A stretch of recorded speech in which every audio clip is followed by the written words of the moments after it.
नमस्कार, मैं अफसार आलम और आप देख रहे हैं केबी लाइव न्यूज़। बक्सर के सांसद सुधाकर सिंह पहुंचे कैमूर जिला के चांद प्रखंड के बहुवरा में, जहां कार्यकर्ताओं ने बहुत ही हर्षोल्लास के साथ फूलमालाओं से उनका स्वागत किया। देखिए पूरी रिपोर्ट हमारे सहयोगी विकल्प कुमार से। निकम्मी है, जो वोट चोर है, जो गरीब दलित शोषित पिछड़ों का विरोधी है, यह धर्म के मजहब की राजनीति कर आपस में फूट डालकर लोगों को लड़ाने का काम करती है।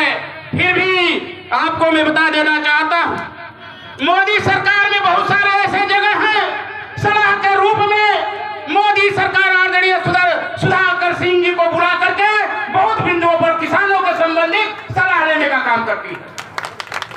वह मखाना का क्षेत्र रहा हो, उस मुद्दा पर दरभंगा, वैशाली, मोतिहारी तमाम जगहों पर घूम करके उन्होंने विवरण प्रस्तुत किया।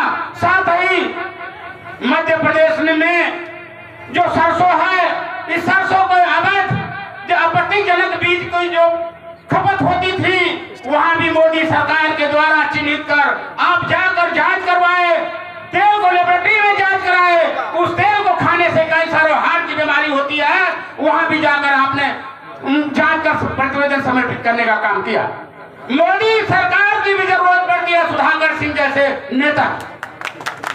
याद रख लीजिए, आपके भाई हैं, आपके घर के भाई हैं, नेता नहीं आपके बेटे हैं, आपके बीच के रहने वाले हैं। अब तक बिहार की धरती पर अगर कोई नेता हुआ, वो आदरणीय सुधाकर सिंह है, जिन्होंने कृषि मंत्री को लात मार करके अपने हक अधिकार की बात करने के लिए, किसानों मजदूरों की बात करने के लिए इन्होंने अपने किसान मंत्री से पद का त्याग कर दिया। मेरे साथियों, आप जानते हैं कि रामगढ़ की धरती राजनीतिक एक बुनियाद की धरती है, वहां से कैमूर की राजनीति उत्पन्न होती है। मेरे मित्रों, साधारण रामगढ़ की धरती नहीं है। इस जिले का निर्माण हो, मुंडेश्वरी गेट हो, या डेयरी कैमूर डेयरी हो, कैमूर होटल हो, या कैमूर जिला हो, या आईबी का निर्माण हो, या मुंडेश्वरी का विकास हो, या जमनिया पंप कैनाल की विकास की बात अगर किया जाए तो आदरणीय सुधाकर जी ने और इनके पिताजी आदरणीय जो है कि जगदा बाबू ने अपने जीवन काल में इस बिहार की धरती पर कैसा रेखा खींचा, आप लोगों को मैं बताना चाहता हूं। उपस्थित बिहार के कैमूर जिला चांद प्रखंड के अंतर्गत ग्राम बहुवरा में है, जहां पे किसानों के मसीहा कहे जाने वाले सुधाकर सिंह हमारे बीच मौजूद हैं। मैंने कई रैलियों में देखा है, कई सभाओं में देखा है, जहां किसान की बात आती है वहां ये पहला शख्सियत होते हैं जो पहले आप बैठे रहेंगे, सब लोग पानी पी लेंगे,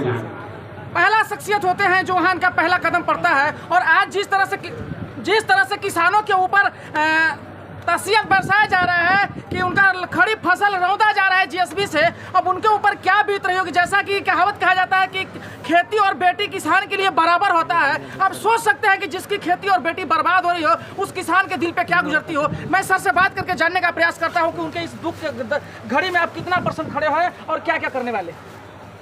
आप देखे होंगे कि फसल रौंद रहे थे लोग औरंगाबाद जिला में, कैमूर में, तो फसल रौंदने के खिलाफ मैं पटना में मुख्यमंत्री का घेराव किया था और उस घेराव में 3 बातें तय हुई थी कि किसानों के मुआवजा का दर बढ़ाया जाएगा, किसानों की ज़मीन की प्रकृति जो आवासीय है, कमर्शियल है, उसके हिसाब से पैसा दिया जाएगा, और तीसरा था कि जो फसल बर्बाद की गई है उसका मुआवजा दिया जाएगा। 2 मुद्दे पर हमारी सहमति हो गई थी, लेकिन किसान आंदोलन में फूट के चलते इस स्थानीय जो मंत्री थे जमा खान, वो किसानों को दिग्भ्रमित करके आंदोलन में पटना जाने नहीं दिया और लोगों को यहीं रोक दिया। और वही मंत्री, उसी की सरकार आंदोलन के बाद 10 दिन के बाद पूरी खड़ी फसलों को रौंद देने का काम किया। हम लोग मौन साधने वाले लोग नहीं हैं, हम लोग संघर्ष करेंगे। 27 तारीख को एक विशाल हम जुलूस करमनासा से लेकर के डोभी तक पूरे बिहार के जीटी रोड को हम लोग जाम करेंगे और पूर्णतः सरकार को घुटने पर लाएंगे जब तक हमारे किसानों का जो फसल का जो 27 सितंबर को सर, इसी 27 सितंबर को, जब तक कि हमारा फसल का मुआवजा हमारा नहीं दे देंगे। अभी क्या राहत मिलेगी किसानों के लिए फिलहाल में? क्या किसानों का रोका जाएगा फसल या फिर रौंद दिया जाएगा? तो जमा खान रौंदवा रहे हैं ये किसान आंदोलन में टूट के चलते। जो लोग इस बिहार में सोचते हैं कि किसान झुक जाएगा, किसान आंदोलन टूटने से वो मुगालते और भ्रम में हैं। हम लोग पुनः आप देखेंगे जो फसल बर्बाद करने वाले लोग अगर नहीं रुकते हैं तो इन पर FIR भी होगा और मुआवजा तो लेकर ही लेंगे सरकार से। जब तक मुआवजा नहीं ले लेंगे सरकार को उस रोड को नहीं बनाने देंगे। एक अंतिम सवाल सर, क्या सांत्वना देना चाहते हैं किसान भाई जो सुन रहे हैं आपको, कि उनको किस तरह से ढाढ़स बधाएं कि उनके लिए कुछ न कुछ हो रहा है? आपको मैंने बता ही दिया कि 27 तारीख को हम लोग फिर सड़क पर उतरेंगे किसान की मदद के लिए।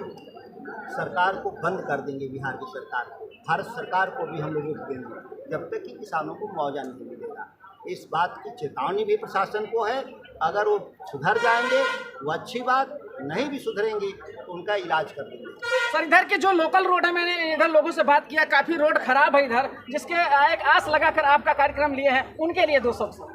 एकदम सड़कें जो खराब पड़ी हुई हैं चैनपुर के इलाके की, वो तमाम सड़कों जो लिस्ट हम लोगों को मिला है वो तमाम सड़कों को हम लोग बनवा देंगे। एक विश्वास इसलिए मैं दिला रहा हूँ कि तेजस्वी यादव की जब सरकार बीच में आई थी तो हम लोगों ने कई 100 सड़कें बनवाया हम, लेकिन उस समय क्योंकि मैं यहाँ का जनप्रतिनिधि नहीं हूँ, यहाँ का जनप्रतिनिधि दूसरे कोई लोग थे, उन्होंने ध्यान नहीं दिया या उनको काम में रुचि नहीं है, इसीलिए रुक गई थी सड़कें। हम लोग इसको प्राथमिकता के आधार पर करवाएंगे। चलिए सर, बहुत बहुत